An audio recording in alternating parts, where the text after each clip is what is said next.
అందరికీ నమస్తే. నేను మీ Radhi. Welcome to Radhi's devotional ఆర్షనిధి.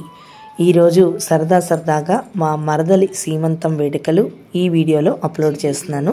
మీ అందరికీ నచ్చితే కనుక ఈ వీడియోని లైక్ చేయండి, కామెంట్ చేయండి, షేర్ చేయండి. అలాగే ఎవరైనా సరే ఫస్ట్ టైం ఈ వీడియో చూస్తుంటే కనుక సబ్స్క్రైబ్ చేసుకోండి. మా మరదలి సీమంతానికి ఏర్పాట్లన్నీ కూడా మేము చాలా ఘనంగా చేసుకున్నాం. ముందుగా మెహందీ ఫంక్షన్ తోటి స్టార్ట్ చేసాం. సో నేను మేనత్తను కాబట్టి చక్కగా మెహందీ పెట్టించుకుంటూ ఎలా అయితే అందరూ కూడా mom to be, dad to be అలా రాసుకుంటారో అలా నేను నా చేతుల్లోని అత్త టు బి అని రాయించుకున్నా. సో ఆడపడుచు కదా, ఆ మాత్రం హంగామా లేకపోతే ఎలాగా. చూడండి నా చేతుల్లో అత్త టు బి అని చెప్పి ఎంత అందంగా మా ఇంటికి ఆ మెహందీ అమ్మాయి వచ్చి చాలా చక్కగా పెట్టిందనమాట. ఇదంతా కూడా హైదరాబాద్లో జరిగింది.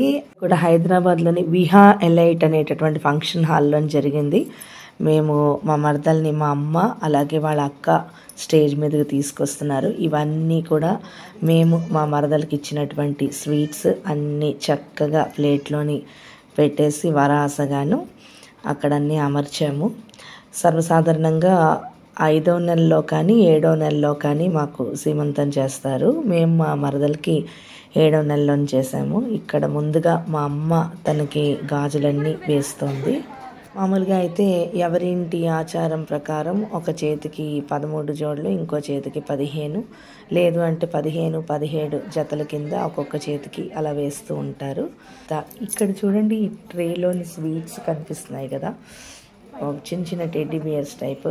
అవైతే నేనే చేశాను మా మరదల కోసం అని చెప్పేసి. గ్రీన్ అండ్ ఆరెంజ్ కలర్స్లో ఉన్నాయి కదా.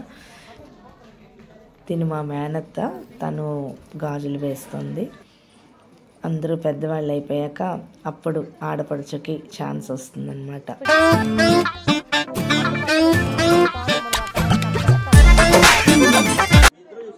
తిను వాళ్ళ అక్క చేత కూడా గాజులు వేయిస్తున్నారు. తిను మా దొడ్డమ్మ. అండ్ ఇది నేను మా మరదలకి చక్కగా బొట్టు పెట్టి గాజులు వేసి, తను నాకంటే చిన్నది, మా తమ్ముడి వైఫ్ కాబట్టి నేను తనకి అక్షింతలు వేసి ఆశీర్వదిస్తున్నాను. కనులెటి చూస్తున్నా ఏమా కూడా చూపించమ్మా, ప్రాకారం కడుతున్నట్టు రాబోయే పండగ చుట్టూ నీ గుప్పిట ఏదో గుట్టు దాక్కుందే బంగారు బొమ్మ. శ్రీకారం చుడుతున్నట్టు కమ్మని కలను ఆహ్వానిస్తూ నీ కనులెటి చూస్తున్నా ఏమా కూడా చూపించమ్మా, ప్రాకారం కడుతున్నట్టు రా. అండ్ ఇక్కడ తనకి మేము స్వీట్లు అవి అందిస్తున్నాము. అంటే మాకు సీమంతం జరిగినప్పుడు పక్కన ఆడపడుచు అలాగే ఒక తోట పెళ్లి కూతుర్ని లాగా కూడా ఇక్కడ కూర్చోబెడతాం. ఎవరైతే ప్రెగ్నెన్సీ కావాలనుకుంటున్నారో అటువంటి వాళ్ళని. ఇక్కడ మా పిన్ని కూతుర్ని తనకు అటుపక్క కూర్చోబెట్టాము. ఇటుపక్క ఆడపడుచుగా నేను, అటుపక్క మా పిన్ని కూతురు. తిను నా చైల్డ్హుడ్ ఫ్రెండ్. అండ్ మేము ఎప్పుడు కూడా మా పెద్దమ్మాయి కింద ట్రీట్ చేస్తాం, మా నాన్నగారు పెద్దమ్మాయి కింద తను. అండ్ ఈ వచ్చిన చుట్టాలు అందరం కలిసి ఒక ఫోటో సెషన్ అంతా కూడా జరుగుతుంది. ఇది మా అమ్మ, మా నాన్నగారు, మా తమ్ముడు, మా మరదలు, వీళ్ళందరూ. అండ్ వీళ్ళందరూ కూడా మా రిలేటివ్స్. నాకు కాబోయే మరదలు అండ్ నా బెస్ట్ ఫ్రెండ్ తోటి అలా ఆనందంగా జరిగింది.